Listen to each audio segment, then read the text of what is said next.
The episode of the gay couple who were turned away from a B&B in Berkshire because the owner didn't approve of them sharing a room has become a political question all of a sudden. The support of the Shadow Home Secretary, Chris Grayling, who made it clear, his comments were recorded at a meeting he was addressing in London, that he thinks the refusal was justified, has prompted both Labour and the Liberal Democrats in this election season to say that the Conservatives' stand against discrimination is skin deep.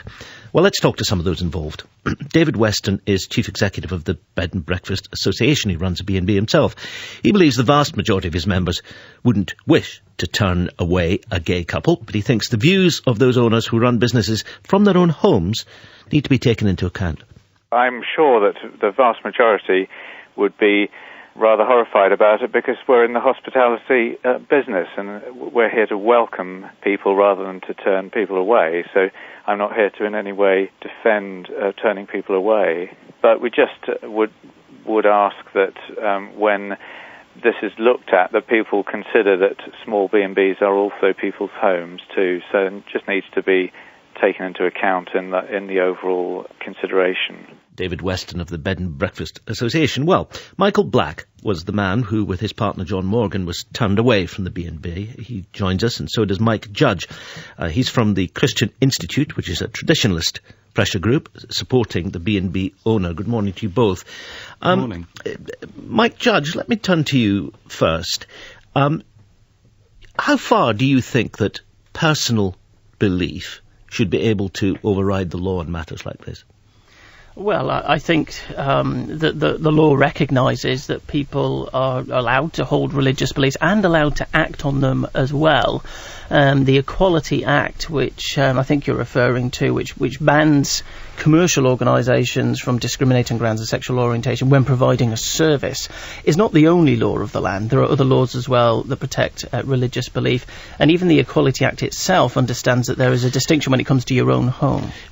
You see, if you had a bed and breakfast owner who said to a couple who came to look for a night, you're black and I don't like black people and that's what I believe, so good night, would they be justified? Well, I'm glad you asked that question because I think there is a distinction. It's a question that will be in many people's minds, I'm sure. Absolutely, and it's a question that's often been put to me. And here's the distinction between race and sexual orientation. I think if a single gay man turned up and someone said, "Oh, you're a homosexual, I don't want to offer you a room," I think that would be discrimination. I think that would be homophobic.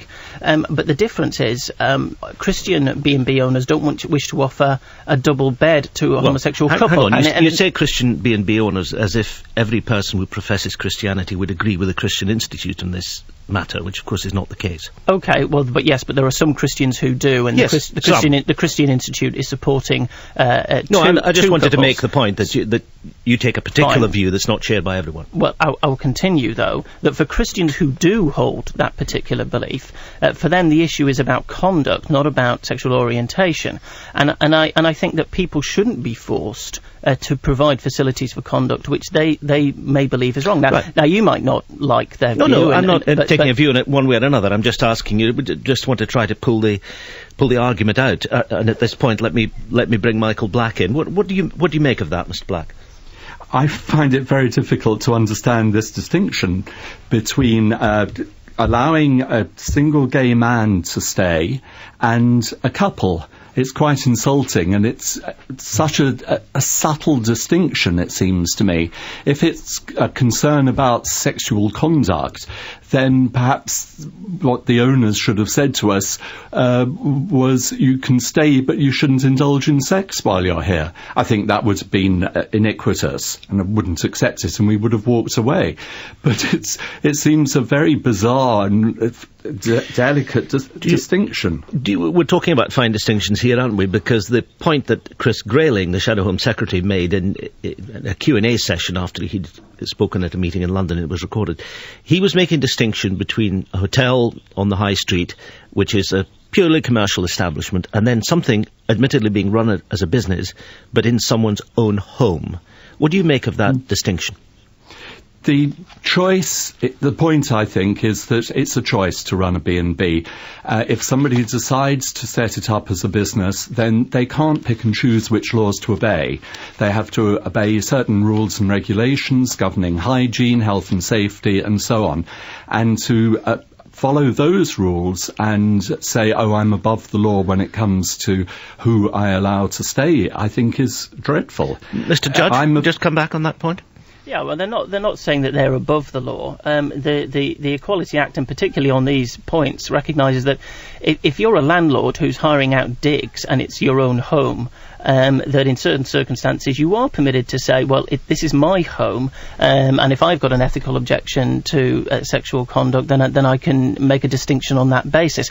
So even in these laws, it recognises that when it's your own home, even though you may be offering parts of your home as a commercial enterprise, you don't lose your conscience just because you're engaged in business. Quick last word, Mr. Black.